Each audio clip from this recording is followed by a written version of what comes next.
Hi everybody, and thank you for joining me today. Today I wanted to take you through some of the basics of Snapseed. Snapseed is absolutely one of my favourite tools to use for photo editing, and the majority of the pictures I've taken over the last couple of years on Instagram for Instagram have been edited on Snapseed. And I get that question a lot. I get a lot of questions, people asking me what software I've used and how I've processed the pictures. So today I thought I would take you through some of the very basics of Snapseed. So one of the key things about Snapseed is you can, so if you open on the open button, so if you click open, it'll take you into your camera roll, and then you can just select the picture that you want to edit. You've got a number of different tools. You've got the little pencil icon here, that's your tools section. The little rainbow is your looks, and your little arrow is your export button. So I use quite a mix of things. A lot of people are probably quite purists and will stick to just tools, but for me I go between looks and tools. The first thing I do with any picture is I go into tools, and you'll see here the rotate button, and this is such a key feature for me because if you click on rotate, and you'll just see there that slight auto straightening, and for me that just gives that nice line across. And if we click OK, then that just makes such a difference. That really brings the symmetry in for that picture. Now the next thing I'll do, this picture's quite flat. I do really like the composition, but there's not I wouldn't post it like this. There's not really a lot going on there. So what I would do is I would go into look, and I would have a look here.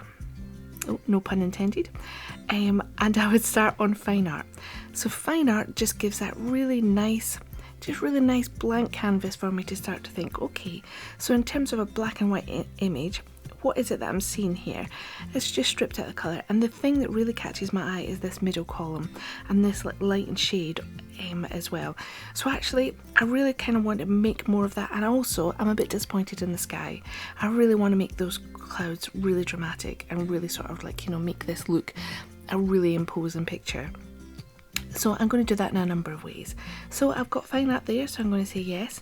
I'm also going to have a look through and see, so faded glow, just when I see it there on the list. Faded glow is something that I used to use a lot of, and if I just select that for the minute, and you see it gives it a sort of real softness to it. Now there is absolutely a time and a place for faded glow, and a lot of people really like it, and I used to use it a lot, but whereas actually I'm not such a fan of it at the minute. I've kind of gone through my faded glow phase and I've moved on. I like the sharpness of the buildings, and I like the sharpness of the edges. It's not that I wouldn't use it, but just for the minute for me it's not the one. So if I click on the X, then that takes that away. So that's shaping up not too bad. But again, it's just still a little bit flat for me, and that's because it started off as such a flat picture. Normally I would have probably tried to get a little bit more in the actual picture and more in the in camera before I brought it into need so much editing, but sometimes actually the light just wasn't with me.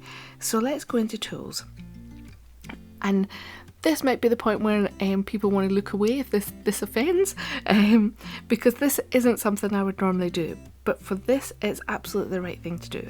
I'm going to go into the drama button, and as you can see I've already been here, and I've clicked on drama 1, and it just brings that sky up beautifully, and just really, clues in the name, brings up a lot of drama. So I'm going to say yes to that.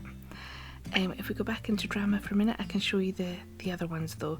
So you could select on different variations of that one. That drama 2 I really don't like because of that halo effect. I think then that starts to kind of move it a little bit forward. Also, this little mark on the just to the right hand side, that was actually a raindrop falling on the camera, but actually I quite like it. It gives it a kind of nuance to it that I like. So actually I'm going to go with dark 1. There's just something about that I really like. So now let's have a think what to do next. For me, actually, what I want to do is I really want to bring out that middle column more. The detail is starting to be lost in there. So another one of my favourite tools is to go into brush.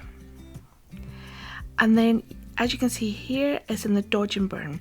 And so this refers back to black and white photography. When you used to process your own pictures, you would dodge and burn different bits of the pictures because maybe you were trying to bring out more of the sky, so you would put the light on a section of the and you would use different tools, normally handmade out of paper, sort of thing, and moving it furiously when you used to dodge and burn. That's going back in the day a bit.